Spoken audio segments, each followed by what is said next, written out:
Banyak bunda yang bertanya nih, apa sih imunisasi? Terus kapan sih imunisasi itu harus dilakukan? Juga imunisasi itu berbahaya nggak buat si kecil?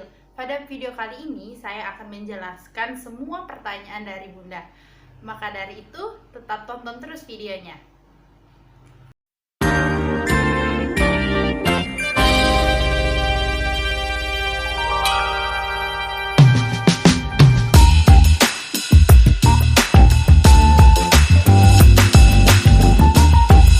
Assalamualaikum warahmatullahi wabarakatuh. Halo semuanya, selamat siang.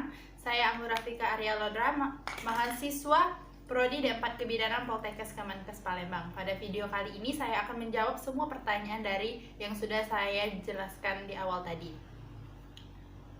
Kehadiran si kecil pasti akan membawa kebahagiaan yang luar biasa sekali bagi bunda dan juga suami bunda. Namun, tidak hanya sampai di sana saja, setelah kelahiran, bunda harus tetap mengasuh dan juga merawat bayi bunda. Salah satu cara perawatan bayi bunda yaitu dengan cara memberikan imunisasi kepada si kecil. Di Indonesia sendiri, imunisasi terdiri dari dua macam. Yang pertama, imunisasi dasar dan juga imunisasi lanjutan. Pertama, vaksin yang diberikan pada bayi baru lahir adalah vaksin hepatitis B. Lalu, vaksin poliotetes dapat diberikan sesegera mungkin dan vaksin BCG dapat diberikan sebelum bayi memasuki usia 3 bulan. Guna vaksin BCG sendiri adalah mencegah penyakit TBC. Lalu, memasuki usia 2 bulan, vaksin hepatitis B diberikan kembali bersamaan dengan DPT, HIV, dan polio. Vaksin DPT dapat mencegah difteri, pertusi, dan tetanus, sedangkan HIV dapat mencegah meningitis dan radang paru akibat infeksi bakteri HIV. Semua vaksin yang diberikan pada usia 2 bulan akan diulang kembali pada usia 3 dan 4 bulan. Dan yang terakhir, pada usia 9 bulan, bayi akan diberikan vaksinasi MR untuk mencegah campak dan rubella.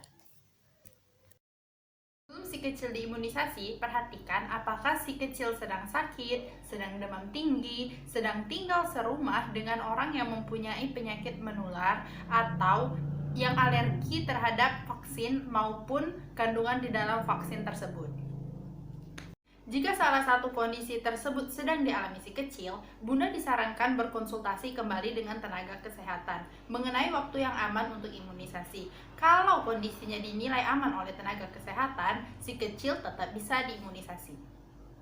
Bunda juga tidak perlu takut karena pada umumnya imunisasi aman untuk dilakukan. Justru kalau si kecil tidak diimunisasi, ia malah lebih rentan terkena berbagai penyakit berbahaya.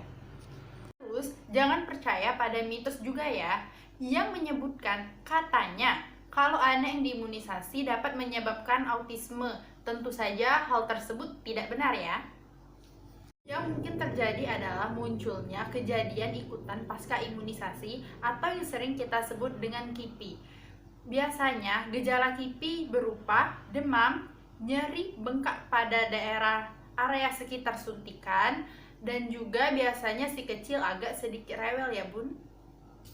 Kalau si kecil mengalami gejala KIPI, bunda tidak perlu khawatir karena pada umumnya akan reda dalam beberapa hari. Bunda cukup memberikan kompres air hangat dan berikan obat penurun panas. Selain itu juga, bunda harus sering menyusui si kecil dan juga tetap memakaikan pakaian yang nyaman bagi si kecil. Jangan diberikan pakaian yang terlalu tebal. Dan bila si kecil sudah bisa makan, bunda juga bisa memberikan buah-buahan ataupun susu. Oke, sekian informasi dari saya. Selanjutnya saya akan menjelaskan bagaimana cara pemberian vaksin polio pada si kecil. Tetap tonton terus videonya ya. Vaksin polio oral atau oral polio vaksin atau sering disingkat dengan OPP digunakan untuk memberikan kekebalan aktif terhadap poliomyelitis. Cara pemberiannya diberikan secara oral atau melalui mulut sebanyak 2 tetes atau 1 dosis. Jadi, 1 dosis vaksin polio yaitu 2 tetes. Adapun langkah-langkah pemberian vaksin polio yang pertama yaitu menyiapkan alat secara ergonomis. Alat yang dibutuhkan yang pertama tentu saja vaksin polio itu tersendiri yang berada di dalam termos es. Lalu pipet atau dropper, bengkok, tempat sampah, buku KIA pada bayi yang akan diberikan vaksin polio. Selanjutnya, tenaga kesehatan memperkenalkan diri dan menjelaskan prosedur kepada pasien mengenai apa yang akan dilakukan. Lalu, mencuci tangan dengan sabun di bawah air mengalir. Setelah mencuci tangan dengan 6 langkah efektif, yang selanjutnya dilakukan adalah menggunakan handscoon, lalu membuka tutup metal pada vaksin dengan menggunakan pengait dan memasang dropper atau pipet. Lalu, minta ibu untuk mengatur posisi dengan menggendong bayi, dengan meminta ibu untuk memegang bayi dengan kepala disangga dan ditengadahkan ke belakang. Lalu, tenaga kesehatan membuka mulut bayi secara berhati-hati dengan ibu jari pada dagu untuk bayi kecil atau menekan pipi bayi dengan jari-jari. Lalu meneteskan 2 tetes vaksin dari alat tetes ke dalam lidah, jangan sampai alat tetes atau dropper tersebut menyentuh bayi ataupun mulut bayi. Setelah vaksin telah selesai diberikan, lalu bereskan semua peralatan yang sudah digunakan tadi, lalu kita melakukan cuci tangan kembali dengan 6 langkah efektif, lalu jelaskan kepada ibu reaksi yang mungkin saja timbul setelah pemberian dari vaksin polio ini. Lalu dokumentasikan ke dalam buku KIA dan menjelaskan kepada ibu kapan ibu harus kunjungan ulang kembali untuk memberikan vaksin kembali kepada bayi.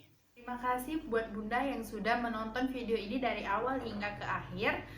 Kurang lebihnya saya mohon maaf, kepada Allah saya mohon ampun. Jika ada kritik dan saran, silakan tulis di kolom komentar ya. Saya akhiri, wabillahi taufiq wal hidayah. Wassalamualaikum warahmatullahi wabarakatuh.